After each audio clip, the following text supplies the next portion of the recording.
26 सप्टेंबरला सकाळच्या सुमारास जंगलात जनावरे चरण्यासाठी गेलेल्या गुराख्यांना एका अज्ञात महिलेचा सांगडा आढळल्याने मोठी खळबळ उडाली होती। पोलिसांनी घटनास्थळी भेट देत पंचनामा करून या घटनेची तपास चक्रे द्रुत गतीने फिरवली। तपासांती मुलाने आईचा खून करून पुरावे नष्ट करण्याच्या हेतूने मृतदेह जंगलात फेकल्याच्या तक्रारीवरून मुलाविरोधात दिघोरी मोठी पोलिसात गुन्हा दाखल करण्यात आला आहे। चित्रलेखा उर्फ रेखा अरुण वासनिक, वय वर्ष 45, राहणार दिघोरी मोठी असे घटनेतील मृतक महिलेचे नाव असून संशयित आरोपी सुमित अरुण वासनिक, वय वर्ष 25, राहणार दिघोरी मोठी यांच्या विरोधात खुनाचा गुन्हा दाखल करण्यात आला आहे।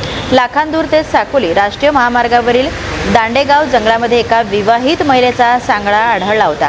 या घटनेची माहिती लाखांदूर, दिघोरी मोठी व भंडारा पोलिसांना होताच भंडाराचे पोलीस उपअधीक्षक ईश्वर कातकडे, पवनीचे उपविभागीय पोलीस अधिकारी मनोज सिडाम, दिघोरी मोठीचे ठाणेदार अमर धनदर, पोलीस उपनिरीक्षक विजयसिंह गोमलाडू नंदेश्वर यासह अन्य पोलीस अधिकारी कर्मचाऱ्यांनी घटनास्थळी भेट देत घटनेचा पंचनामा केला।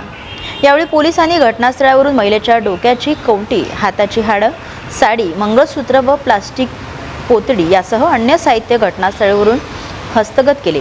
मंगळसूत्र व साडी यावरून हा सांगडा महिलेचा असल्याचा प्राथमिक अंदाज वर्तविण्यात आला होता। प्राथमिक अंदाजावरून पोलीस अधिकारी कर्मचाऱ्यांनी तपास चक्रे मोठ्या द्रुत गतीने चालविले। त्यानुसार परिसरामध्ये बेपत्ता असलेल्या महिलाची माहिती गोळा करणे सुरू केले। त्यानुसार संशयित आरोपी म्हणून सुमित अरुण वासनिक याला ताब्यात घेतले।